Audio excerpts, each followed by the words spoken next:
So then when is the conversation where you did say those things about him being So this dumb is and what him not happened. selling? This is what happened. So Hassan went into this room on Clubhouse. I'm not gonna give them no clout, but it's a New York room on Clubhouse with a bunch of guys on there from New York that has a room, right?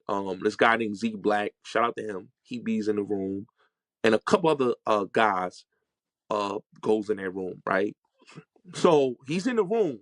Hocus 4/5 was also in that room, you know, and I'm gonna talk about him too. I'm gonna address him on this. Yeah, we gonna get to that. Yeah. We gonna get to that. So when they went in the room, they said, "Oh, the guy Bulletz Gotti, he snaked you. He fucking with Wack," right? So I didn't know he was in this room. I was in a whole nother room. You get what I'm saying, Panda? I'm in a room with Doggy Diamonds, Wack 100, and some other guys because they were lying on my name, saying that I dissed somebody. You know what I'm saying? So Hassan gets in the room. He's like, "Yo, but Bulletz, he in the room with Wack, what? You know, and all this." And then he started saying about certain conversations that I had with Bimmy and the phone conversation. I want to correct this too. Like, Bimmy never threatened no bodily harm. That's the thing that I didn't like with Hassan when he said that in the room. We had a conversation like men, and we came to something, and it was talking about a documentary that they did on Bimmy on Showtime. People could go watch it. It's called The Supreme Team. It's episode 2, where the guy, Prince, who's Supreme's nephew, said that Bimmy called his house before his house was raided by the police. So this man insinuated that this man informed. So I, being a journalist, like you a journalist too, Panda, my journalist instinct is like, whoa, this is a question here that I want to ask him. So these guys on YouTube went and turned it around and said, oh, Bulletz Gotti said this about him. So when Hassan went in the room, he started saying some things that weren't true. So when people alerted me, you know, Panda, they was like, yo, Hassan is in the other room, this you. So when I went to the other room, he had already left. So I heard what he said, and then that's when I went in the room and I had a conversation with Doggy Diamonds. Wait. How did you hear what he said if he already left? So the replays was on YouTube. Oh, got you. Okay. You get what I'm saying, Panda? The replays was on YouTube. So I heard what he said on YouTube. So I'm in the room with Doggy Diamonds. Doggy Diamonds and him had a little debacle. So Doggy Diamonds told me something that's what made me more angry with Hassan.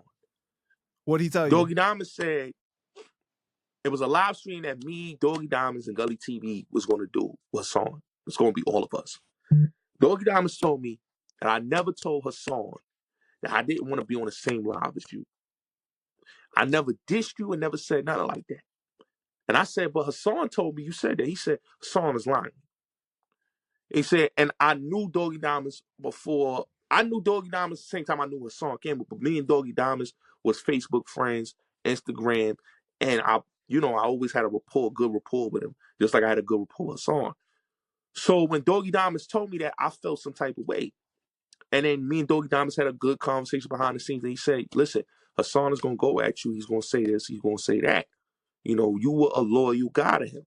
You know, but I was hurt, and I was really mad that Hassan would lie and tell me that this man dissed me when this man never dissed me. I called this man a bitch. I disrespected this man. I said all these things about this man, not knowing that it wasn't true. I thought that it was true.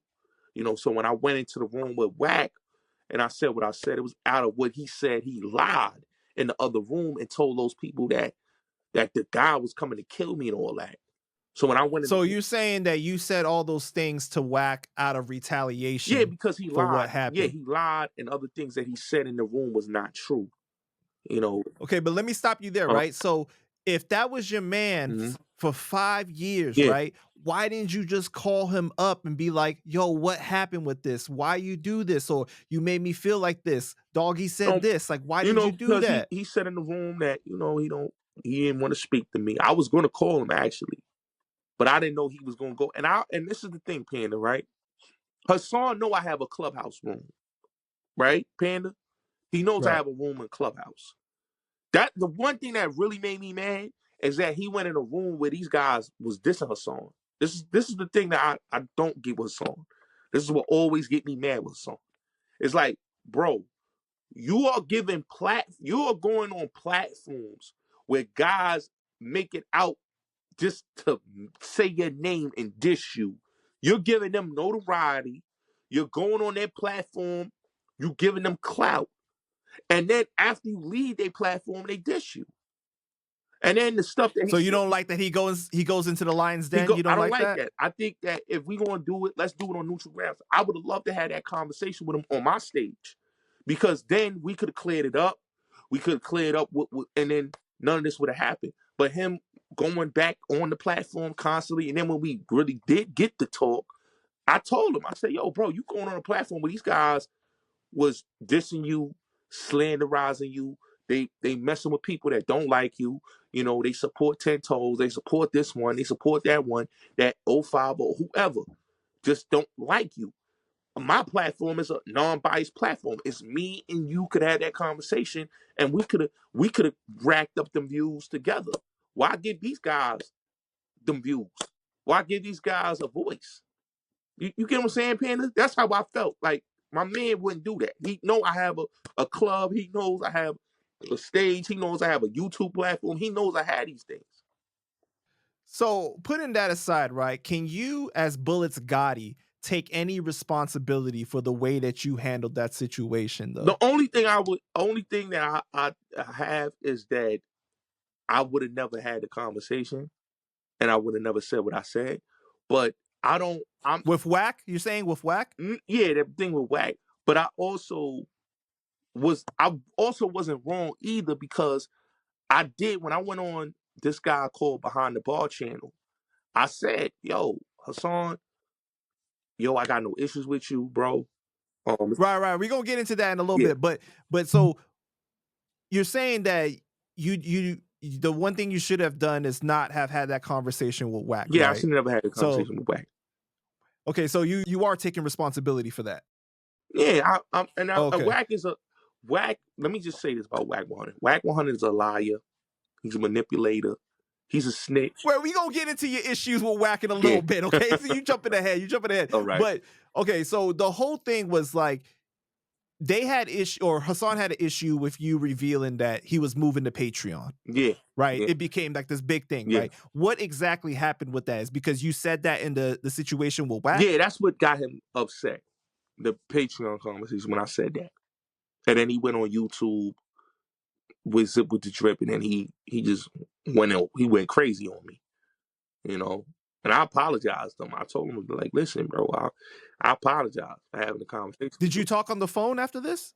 No, because I was gonna call him. I was gonna have, like I told you, Panda, I was gonna call him and have a conversation with him.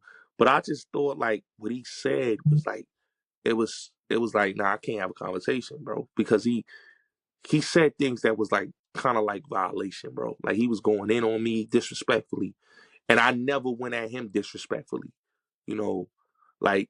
But bro, like, come on, you gotta think that the conversation that you had with Wack is viewed as his enemy, Yeah. right? And then you having that conversation with him, he taking that as disrespect, though. Yeah, Like I that, know, but to that level. Hassan knew. But let me just say this, Panda. Hassan knew that I was on Clubhouse. You know, Wack was targeting my platform on Clubhouse. You know what I'm saying, Panda? And I didn't. You know, some of my people was going on certain stages, and I was on certain stages with people, and Wack would be in the room. Now, he felt, you know, me and him had that conversation about that. Right? He was like, "Yo, be careful being on stages with him." But I didn't know that it would get to the part where he thought I snaked him, which I didn't. But the people that I told you, the room he was in, they lied to him, you know, and this YouTuber that I was talking about earlier put his number in the chat and said I did it. So they lied on my name. You get what I'm saying, Panda? So the things that they was doing was some undermining shit, and I felt that Hassan should have hit my horn and we could have talked about that. But, you know,